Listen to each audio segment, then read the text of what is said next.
भारत के कदम से क्यों टेंशन में आ गया चीन? क्या है पूर्वी शिखर सम्मेलन जहां मोदी जी गए हैं? दुनिया के 58% जीडीपी रखने वाले कौन कौन से देश इसमें शामिल हैं? समुद्री क्षेत्र में भारत बन सकता है बड़ा पावर। पूर्वी शिखर सम्मेलन कैसे वैश्विक व्यापार और आर्थिक साझेदारी को बढ़ावा देगा? भारत की एक्ट ईस्ट पॉलिसी का सम्मेलन पर क्या प्रभाव पड़ा जिससे चीन को झटका लगा? आइए जानते हैं।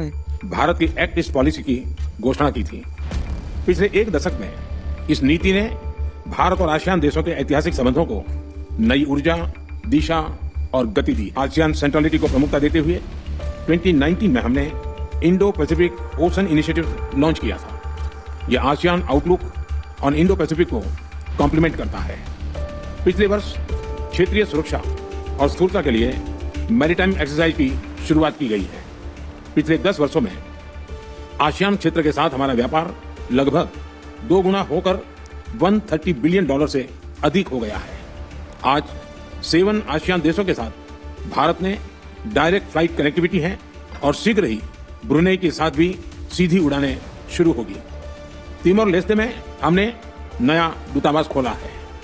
आसियान क्षेत्र में सिंगापुर पहला देश था जिसके साथ हमने फिनटेक कनेक्टिविटी स्थापित की और अब यह सफलता अन्य देशों में भी दोहराई जा रही है। पूर्वी शिखर सम्मेलन की स्थापना 14 दिसंबर 2005 में हुई थी। इसकी स्थापना का मुख्य उद्देश्य इंडो पैसिफिक एरिया के देशों के बीच रणनीतिक, सुरक्षा और आर्थिक सहयोग को बढ़ावा देना है। पूर्वी शिखर सम्मेलन एक बहुपक्षीय मंच है जिसमें इंडो पैसिफिक क्षेत्र और उससे संबंधित देशों के प्रमुख नेता भाग लेते हैं। अब जानते हैं दुनिया के 58% जीडीपी रखने वाले देश कौन कौन से हैं। इसका गठन आसियान के 10 देशों ने किया था। बाद में समय के साथ अन्य बड़े देशों को भी शामिल किया गया। वर्तमान समय में इसमें 18 सदस्य देश शामिल हैं, जिसमें Myanmar, Thailand, Laos, Cambodia, Vietnam, Malaysia, Singapore, Brunei, Indonesia, Philippines ASEAN के 10 देश शामिल हैं। इसके अलावा आसियान के प्रमुख 6 साझेदार देश भी हैं, जिसमें चीन, भारत, दक्षिण कोरिया, जापान, ऑस्ट्रेलिया व न्यूजीलैंड शामिल हो गए हैं। इसके अलावा 2011 में अमेरिका व रूस भी इसमें शामिल हो गए थे।